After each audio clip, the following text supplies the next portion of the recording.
फिर से आप बोलिए।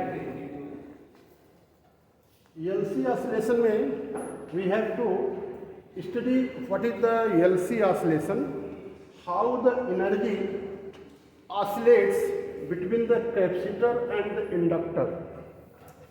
Here LC oscillation means the oscillation of the energy between the inductor and the capacitor. तो LC oscillation में oscillation means anything which oscillates between the 2 points. Here 2 points we have capacitor and the inductor. So you can note down the phenomenon of conversion of electrical energy into the magnetic energy,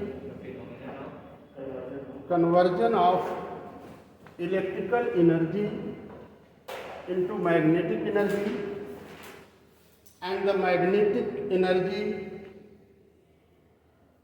into the electrical energy. Since in this process energy oscillates between the capacitor and the inductor, in this process energy oscillates between the capacitor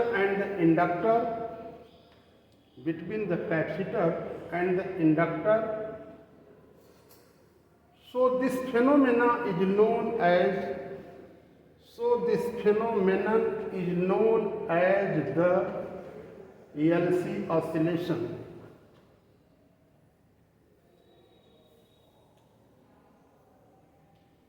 Here try to understand, don't write.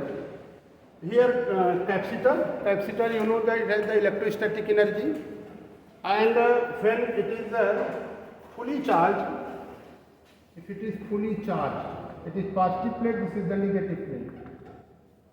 Then whole of the maximum charge it is Q naught, and the energy stored in the capacitor it is Q naught square upon 2C. When this capacitor is allowed to discharge through the inductor, then when charge flows, then the current starts flowing through this circuit. Here, when the current pass through the inductor, the energy stored in the magnetic energy in the inductor, it is half L I naught square. ध्यान दें, जब इसमें magnetic energy में ये जो है, ये actually capacitor और इंडक्टर दोनों एनर्जी स्टोरिंग डिवाइस है. ये इलेक्ट्रिकल एनर्जी को स्टोर करता है, मैग्नेटिक एनर्जी को स्टोर करता है. और LC ऑसिलेशन का जो प्रैक्टिकल एप्लीकेशन है डेली लाइफ में, ये हमारी मोबाइल में इलेक्ट्रोमैग्नेटिक वेव चारों तरफ है. इससे हम इलेक्ट्रोमैग्नेटिक वेव को जनरेट करते हैं. ये जब हम नेटवर्क की बात करते हैं, इन नेटवर्क का प्रोड्यूसर LC ऑसिलेशन. तो इसमें इंडक्टर, इससे इलेक्ट्रिकल एनर्जी, इससे मैग्नेटिक एनर्जी, इसी से इलेक्ट्रोमैग्नेटिक वेव बनता है. और वह electromagnetic wave that travels without medium in space, और उसका एप्लीकेशन सीधे हम देख रहे हैं कि लाइट वेलोसिटी से चलता है. जो कुछ हम यहाँ पे बोल रहे हैं इलेक्ट्रोमैग्नेटिक वेव के थ्रू हम इसको सेंड कर देते हैं. इसमें ट्रांसड्यूसर लगा हुआ है जो हमारी साउंड एनर्जी को इलेक्ट्रिकल एनर्जी में, इलेक्ट्रोमैग्नेटिक एनर्जी में कन्वर्ट कर देता है और दूर तक भेज देता है. और फिर वहाँ जा कर के फिर उसे एक डिमॉड्यूलेट करके हमें बता देता है कि ये क्या हम बोल रहे हैं, क्या लिख रहे हैं, पूरा डायग्राम एवरीथिंग. तो ये हमारा LC ऑसिलेशन का बहुत बड़ा एप्लीकेशन यही है कि एनर्जी ऑसिलेट करती है. तो how it works you have to see. यहाँ पे अब जब कैपेसिटर हमारा फुली चार्ज है तो टोटल एनर्जी हमारे पास इलेक्ट्रिकल एनर्जी है, लेकिन जैसे ही इसे अलाउ कर दिया जाता है, different is allowed to discharge through the inductor, जैसे इंडक्टर में इसे अलाउ कर दिया जाता है,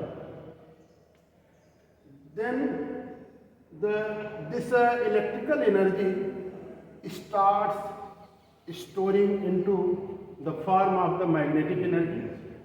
When capacitor is fully discharged, then whole of the electrical energy is converted into the magnetic energy. ये मैग्नेटिक एनर्जी में पूरी तरह से कन्वर्ट हो जाता है, मतलब ये हमारे पास मैग्नेटिक एनर्जी में कन्वर्ट हो जाएगा।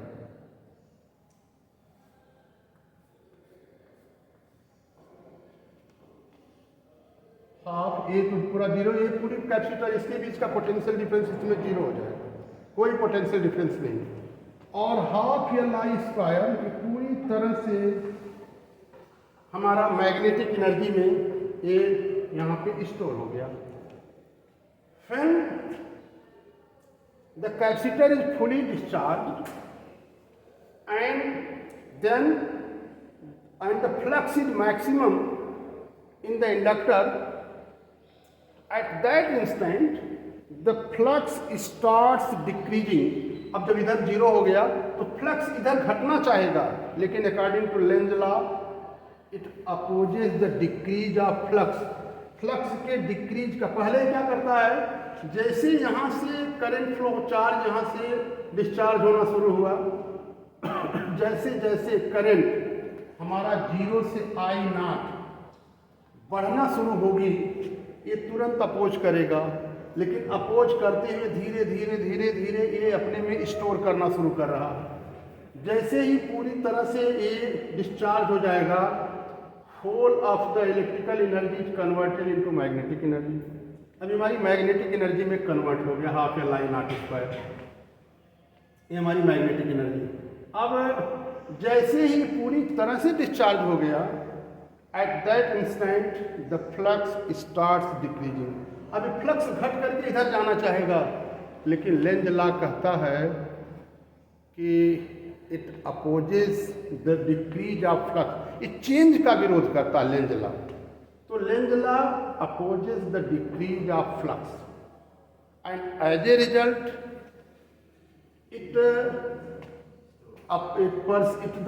it compels the current to move in the forward direction। कहता है इधर नहीं जाना है, you have to move in forward direction, Lenz law। So the current moves in the forward direction and gradually the lower plate starts charging। ये lower plate charge होना शुरू हो जाती है। As when whole of this magnetic energy is converted into electrical energy, अब क्या हो जाएगा, यह मैग्नेटिक एनर्जी इलेक्ट्रिकल एनर्जी में कन्वर्ट हो जाती है। अगेन दिस प्रोसेस स्टार्ट, जब यहाँ पॉजिटिव हो जाएगा तो यहाँ निगेटिव हो जाएगा। Again this process starts in reverse direction, that is electrical energy magnetic energy and again the magnetic energy electrical energy। This process here oscillates, here you see this is in the electromagnetic wave, this is the LC oscillation, इसे हम electromagnetic wave पाते हैं। और इसमें inductor energy at any instant, here you will see, at first note करो, अच्छा note करना जरा, नोट करो कि when capacitor is fully charged, when capacitor is fully charged, it has the total electrical energy is Q naught square upon 2C। total electrical energy is Q naught square upon 2C, and in this case the magnetic energy is zero, magnetic energy is zero। When the capacitor is allowed, when the capacitor is allowed to discharge through the inductor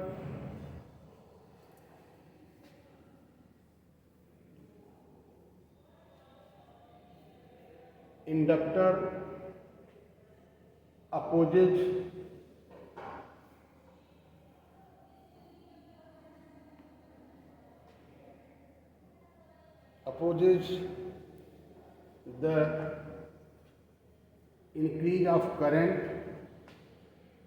Inductor opposes the increase of current. During this process,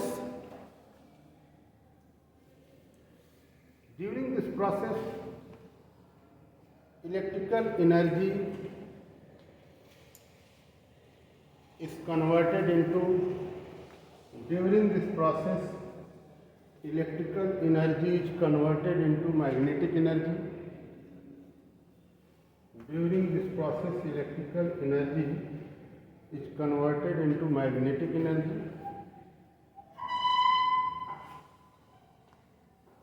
When the capacitor is fully charged, capacitor is fully discharged.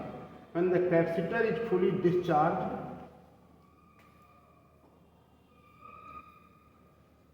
whole of the electrical energy converted into magnetic energy.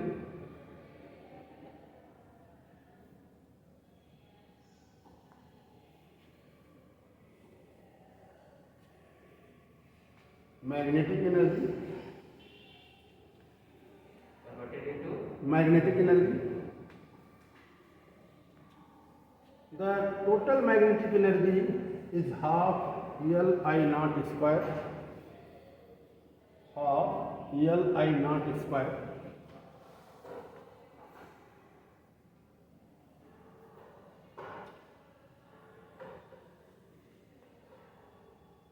When the capacitor is fully discharged,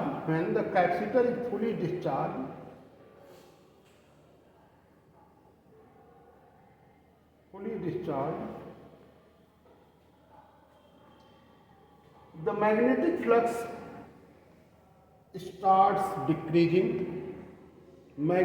flux starts decreasing.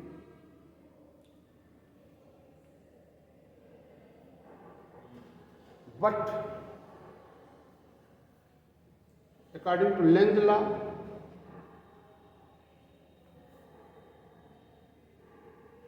the inductor opposes the decrease of flux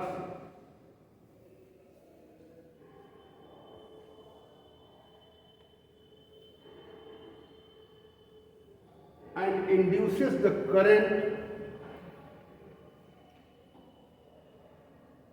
in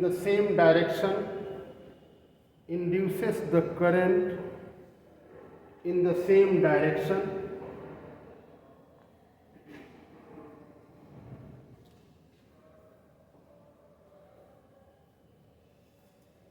and thus the lower plates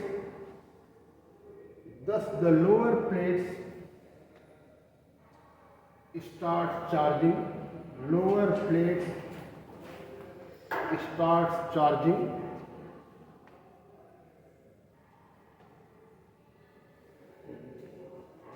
Gradually.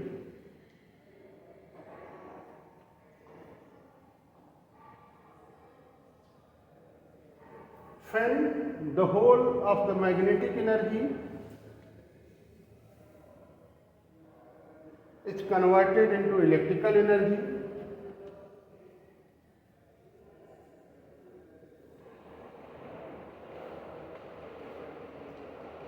again this process is repeated.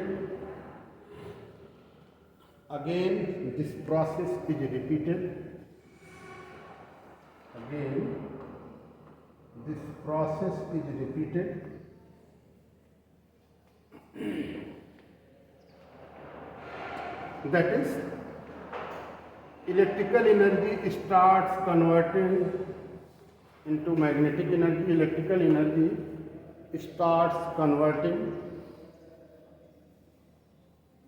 into magnetic energy,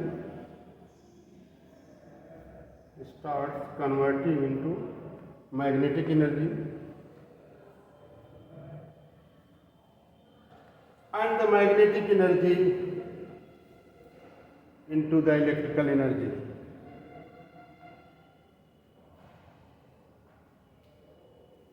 Thus,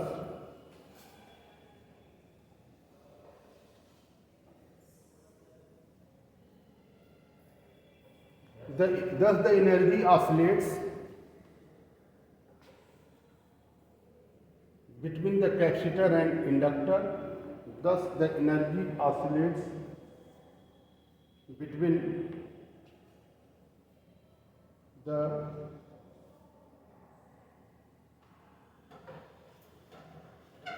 inductor and the capacitor.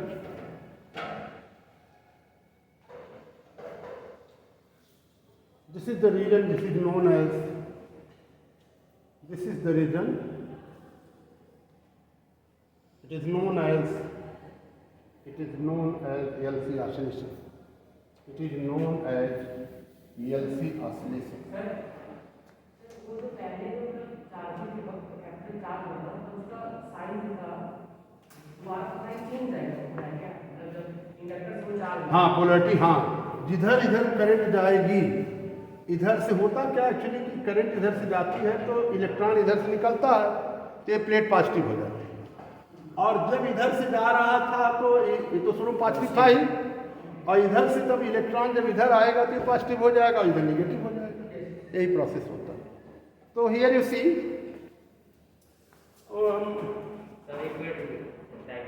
हाँ diagram बनाऊंगा।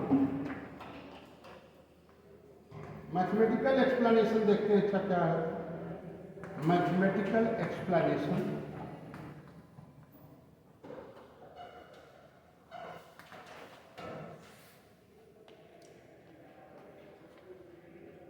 Here, at any instant, here you see, if the potential difference V between the plates of the capacitor, here induced EMF minus L di by dt. Here, at any instant, if the V be the potential difference between the plates of the capacitor and induced EMF in the inductor is minus L di by dt, so the net EMF of the circuit, या net potential of the circuit, therefore the net potential of the circuit,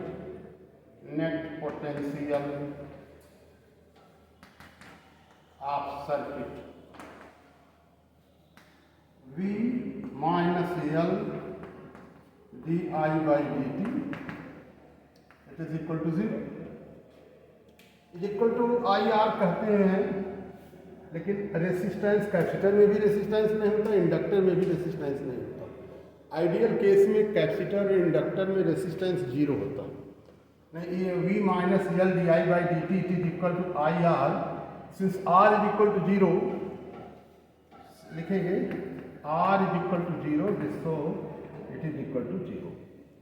ये थोड़ा सा ध्यान रखें, R हमारा 0 होता तो V minus V is equal to कितना होता है, Q by C minus L di by dt, it is equal to 0। अब देख लेना कि चार्ज यहाँ से डिक्रीज होना शुरू हो रहा है, तो जब कोई चीज़ घटती है तो उसको हम सिंबल से दिखाते हैं, I is equal to minus D Q by D T. इतना सब लोग जानते हैं, तुम्हें तो पता है, अच्छी बात है। मैं बाहर के बच्चे थोड़ा कम जानते हैं, इंटीग्रेशन है ना, डिफरेंशियल, लेकिन ध्यान रखो अगर कोई चीज़ घट रही है तो निगेटिव शो करते हैं, अब बढ़ रही है तो पॉजिटिव शो। तो अब हम क्या करेंगे, Q by C minus L D by D T minus D Q by D T, it is equal to 0। और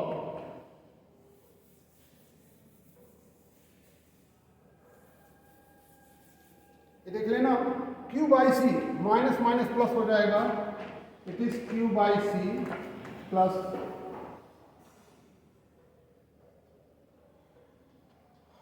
L d by D T of D Q by D T. हाँ, d2q, कभी square मत करना, ध्यान रखना square नहीं होता। d2q dt2 दो बार डिफ्रेंशिएट कर दिया गया, 3 बार करोगे तो क्यूब थोड़ा ना होता है, d3q। हाँ, ध्यान रखना, पढ़ने का ये सेंस, इसी स्क्वायर एक अलग सेंस है। It is equal to 0। और देखो क्यू से दोनों तरफ अगर हम डिवाइड कर दें तो 1/LC है, तो L से डिवाइड कर दें तो हमारे पास हो जाएगा डिवाइडेड बाई L, तो Q/LC plus d2q dt2 it is equal to 0 and here this implies d2q dt2 plus Q upon, मैंने ये लिख सकते हैं ऐसे 1/LC into Q it is equal to 0। हमें पता है omega square it is equal to 1/LC है, तो 1/LC प्लेस में ओमेगा स्क्वायर लिख सकते हैं। This implies that d2q dt2 omega square q is equal to 0. This equation लिखेंगे, this equation is similar to the equation of a section.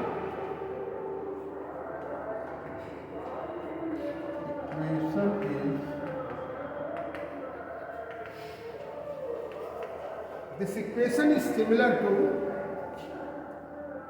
the equation of a system, that is d2y dt2 omega square y it is equal to 0. Here you see, thus the LC oscillation is the simple harmonic oscillation. This equation is similar to the equation of SHM, d2y dt2 plus omega square y it is equal to 0। पढ़े होंगे, याद होगा तो SHM का equation होता है d2x dt2 plus omega square x is equal to 0, ये भी SHM का इक्वेशन होता है। तो it is similar to this equation, so लिख सकते हो, so the LC oscillation is the simple harmonic motion, simple harmonic motion, LC oscillation is the simple harmonic motion. Here you see y is equal to, in case here y is equal to a sin omega t होता था ना, y is equal to a sin omega t। यहाँ पर क्या होता है, y के place पर q है, a हमारा एम्पलीट्यूड है, तो यहाँ पर हमारा q is equal to max, amplitude मतलब maximum charge, q naught sine omega t. Charge oscillate कर रहा है, समझा गया ना, यहाँ पे चार्ज ऑसिलेट। हम ये भी लिख सकते हैं q साइन फंक्शन और कॉस फंक्शन दोनों सक्षम होते हैं। We can also write q is equal to q naught cos omega T. ध्यान रखो, चार्ज ऑसिलेट करता है ना, क्या चीज, तो ये चीजें हमारे पास हैं। और in this way simple harmonically, this is in ideal case, since there is no resistance, so there is no loss of energy, so we find the constant amplitude in the simple harmonic motion, but in actual practice there is some resistance in the inductor, so there is a loss, so we get the damping oscillation, damping माने amplitude कम होता है, लेकिन हम energy booster लगा करते energy को supply करते रहते हैं थोड़ा थोड़ा। इसीलिए हमें जिस एनर्जी से हम बोल रहे हैं इसी एनर्जी से हम दूसरे दूर तक हम इलेक्ट्रोमैग्नेटिक वेव को भेज देते हैं, क्योंकि बूस्टर लगा हुआ है। बार बार जगह जगह एंटीना है ना, इसको एम्पलीफाई कर देता है। अगर एनर्जी जाते जाते अगर कम हो रही है, तुरंत उसको एनर्जी बूस्ट करके एम्पलीफाई लगा करके फिर भेज देता है। फिर अगले टावर तक जाते जाते कुछ तो एनर्जी का लॉस होता है, फिर उसको एनर्जी बूस्टर लगा करके हम आगे इलेक्ट्रोमैग्नेटिक वेव को सप्लाई कर देते हैं। This is the LC oscillation. और इसके बाद सबसे इम्पॉर्टेंट टॉपिक पढ़ेंगे हम लोग ट्रांसफार्मर। अभी जब मैथ में पढ़ाता हूँ तो बायो पढ़ने जाते हो अकेले, और कौन बायो? अच्छा, 2 लोग। हाँ, ये प्रॉब्लम फिर भी नहीं तो अभी लगातार फिर से पढ़ा नहीं मिटा नहीं। देखो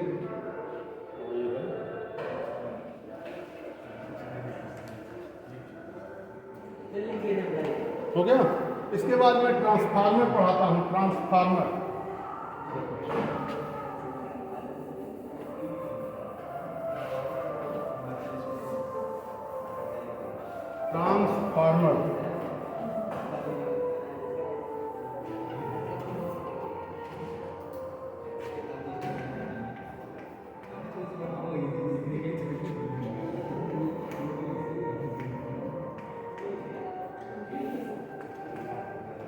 ट्रांसफार्मर देखना होता क्या है। एलसी ऑसिलेशन हम लोग देख लिए क्या होता है। इसके बाद हम लोग पढ़ेंगे ट्रांसफार्मर। ट्रांसफार्मर क्या होता है? Have you heard the name of transformer? What is transformer? क्या करता है? किसको कन्वर्ट करता है? Stand up. What do you mean by the transformer?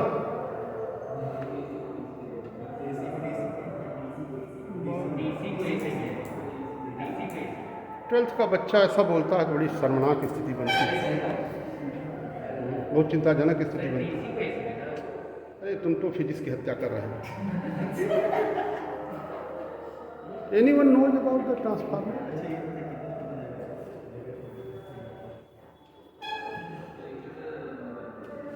ये जो ट्रांसफार्मर लगे हुए हैं इसका क्या रोल होता है? अगल बगल के ट्रांसफार्मर्स, इनका क्या रोल होता है लाइफ में?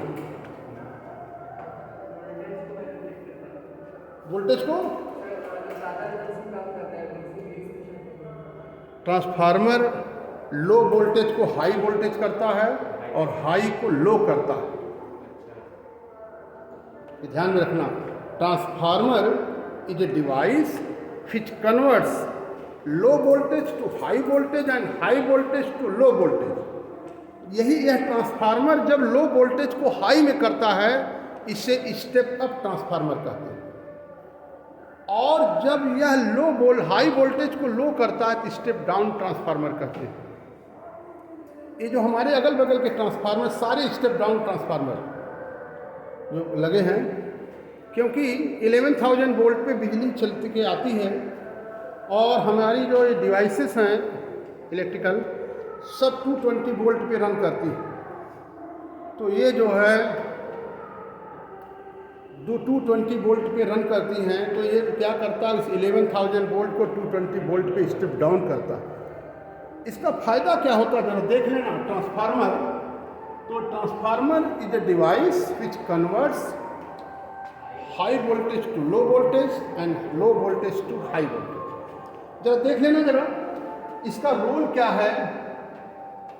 अगर हमारे पास पावर 10,000 वाट है, 10,000 वाट है, 10,000 वाट का पावर है, हमने जनरेट किया और इसको अगर हमने भेज दिया किस पर, 200 वोल्ट पे भेज दिया। V = 200 volt. तो तार में कितनी करंट जाएगी जरा देखना। हम जानते हैं P = VI, I = P/V। P हमारे पास 10,000 वोल्ट, अब देखो जरा, ये हमारे पास से वैल्यू 2 चली जाएगी इधर, और ये हो जाएगा 50 एम्पियर। 50 एम्पियर करंट जाएगी, ध्यान में रखना। तो तार में जो हीट प्रोड्यूस होगी H is equal to I²RT। तार मेल्ट कर जाएगा, I 50 का स्क्वायर करो 25। थोड़ा भी अगर 2 ओम भी रेसिस्टेंस है तब भी बहुत।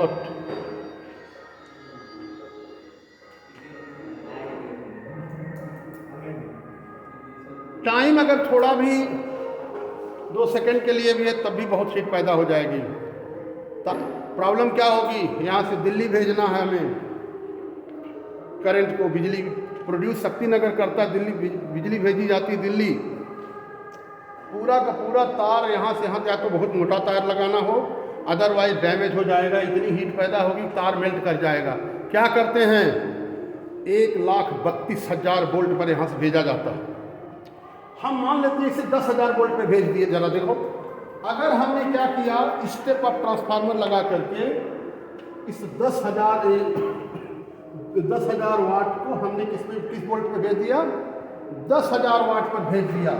अगर हमारे पास 10,000 वाट 10,000 वोल्ट पर हमने भेज दिया और पावर हमारे पास ऑलरेडी कितना है, 10,000 वाट। अब कितनी करंट होगी, P equal to VI। I हमारे पास हो जाएगा P/V 1 एम्पियर होगा, और 1 एम्पियर तार को, एक करंट को हम पतले से तार में दूर तक भेज देंगे, और फिर हमारा वायर भी सेफ होगा। एक ट्रांसफार्मर लगा देने से हमारा कंजम्पशन बचेगा, मोटा वायर से बचेंगे, और एक हाई पावर को हम दूर तक भेज देते हैं। तो जनरली 1,32,000 पे हम भेजते हैं यहाँ से। फिर उसे सब स्टेशन जगह जगह बने होते हैं, सब स्टेशन उसे 1,32,000 को 11,000 पहले 33,000 वोल्ट पे लाते हैं, 33,000। उसके बाद उसे 11,000 वोल्ट पे लाते हैं दूसरा सब स्टेशन। फिर 11,000 वोल्ट के बाद तब ये ट्रांसफार्मर लगे होते हैं स्टेप डाउन, ये 220 वोल्ट पर उसको फिर ट्रांसफार्म करते हैं, और तब हमें आराम से हर डिवाइस में हम करंट 220 वोल्ट पे भेज के और हम लोग सेफली अपना वर्क करते हैं। ये ट्रांसफार्मर का रोल है लाइफ में। जब कभी ट्रांसफार्मर बिगड़ जाता है तो हम लोग ट्रांसफार्मर को बिना ट्रांसफार्मर की बिजली सप्लाई नहीं होती। उसका रीज़न क्या है, 11,000 वोल्ट पे अगर डिवाइस आ गई तो पता लगा कि ये पूरा का पूरा डिवाइस, ये जो है ना, स्विच अगर टच करोगे तो कंडक्टर हो जाएगा। 11,000 वोल्ट पर एक कंडक्टर बन जाता है। इसके जो बॉन्ड हैं वो ब्रेक कर जाते हैं, और ये सामान्य सा जो इंसुलेटर है एक कंडक्टर बन जाएगा। छूते ही आदमी एक्सपायर कर जाता है। आज के 10 साल पहले घटना घटी थी बगल मिर्जापुर में कि 11,000 वोल्ट वाला वायर गिर गया था इस पर, और बिजली सप्लाई हो गई 11,000 वोल्ट की, और एक ही गांव में 10 लोग डेथ कर गए। जो भी 9-10 बज रहा था रात में, कोई टीवी के लिए, कोई फैन के लिए, जो भी ऑन करना शुरू किया, सब के सब एक्सपायर कर गए, मैंने लटक गए। उसका रीज़न क्या था कि सब कंडक्टर हो गया। तब इसके बाद वहाँ पे फ़ोन किया गया उसको SDO को, SDO जो है जा कर के तार वहाँ से काटा, तब जाकर डेड बॉडी उठाई गई। इतनी भयानक स्थिति होती, बिना ट्रांसफार्मर के सप्लाई करना ये बहुत ज़्यादा खतरनाक है। ट्रांसफार्मर का रोल समझ में आ गया। Transformer is a device. हाँ बोलो।